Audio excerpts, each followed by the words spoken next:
ام المومنین حضرت عائشہ صدیقہ رضی اللہ تعالیٰ عنہ فرماتی ہیں کہ حضور کا یہ معمول تھا، آپ کی زندگی کا یہ معمول تھا کہ آپ جب بھی گھر میں تشریف لاتے تھے تو حضرت عائشہ ام المومنین فرماتی ہیں کہ دو چیز ضرور کیا کرتے ہیں۔ حضور جب بھی گھر میں آتے تھے تو دو کام ضرور کیا کرتے تھے، کیا؟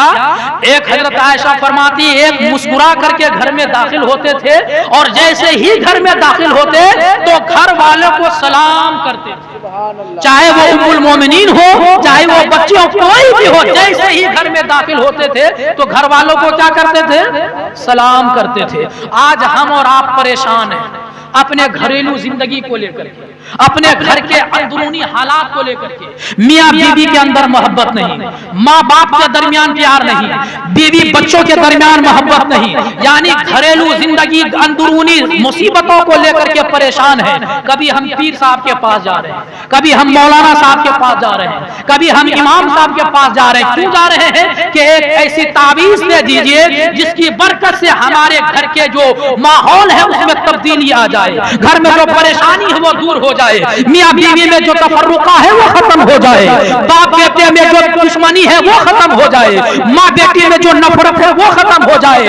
لیکن ہم در بدر تعویذ کے لیے بھٹکتے ہیں، لیکن میرے نبی نے جو نسخہ دیا اور ام المومنین جو فرما رہی ہیں کہ نبی کا ایک اصول تھا کہ آپ جب بھی گھر میں جاتے تھے دو کام ضرور کرتے تھے، ایک مسکرا کر گھر میں جاتے تھے، اور ایک جب بھی گھر میں گھستے گھر میں داخل ہوتے سلام کیا کرتے تھے۔ آج ہمارا کیا ماحول ہے؟ ہم جب گھر سے باہر ہوتے ہیں، چور چوراہے پر ہوتے ہیں، بازار میں ہوتے ہیں، دکان الحمدللہ کفا والسلام علی عبادہ الذین اصطفى اما بعد فاعوذ باللہ من الشیطان الرجیم بسم اللہ الرحمن الرحیم كل نفس ذائقة الموت وإنما توفون أجوركم يوم القيامة فمن زحزح عن النار وأدخل الجنة فقد فاز وما الحياة الدنيا إلا متاع الغرور۔ صدق الله مولانا العظيم وبلغنا رسوله النبي الأمين المبين الكريم ونحن على ذلك لمن الشاهدين والشاكرين والحمد لله رب العالمين۔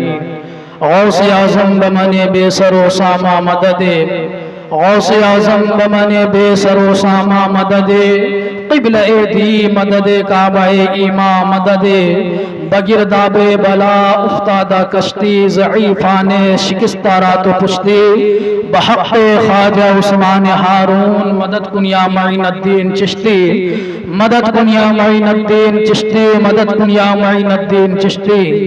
اے اشرف زمانہ زمانے مدد نما، اے اشرف زمانہ زمانے مدد نما، درہائے بستاراز کلید کرم کشا، سرورا شاہ کریم دستگیرہ اشرفا، حرمت روح پیمبر یک نظر کن سوئے ماں، حرمت روح پیمبر یک نظر کن سوئے ماں، حرمت روح پیمبر یک نظر کن سوئے ماں۔ زندگی دی ہے تو جینے کا ہنر بھی دینا، زندگی دی ہے تو جینے کا ہنر بھی دینا، پاؤں بخشے ہیں تو توفیق سفر بھی دینا۔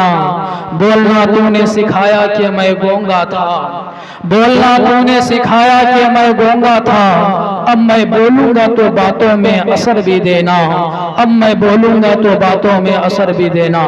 حضرات گرامی باوقار، تمہید کا وقت نہیں ہے، ہم اور آپ بخوبی دیکھ رہے ہیں کہ منبر نور پر ایک فہرست ہے شورائے اعظام کی۔ مجھ سے پیشتر آپ نے بہت ہی بہترین لب و لہجے میں بڑی خوبصورت آواز میں شورائے کرام سے مداح نبی سے نعتیہ کلام و منقبت کے اشعار سماعت فرمائے ہیں۔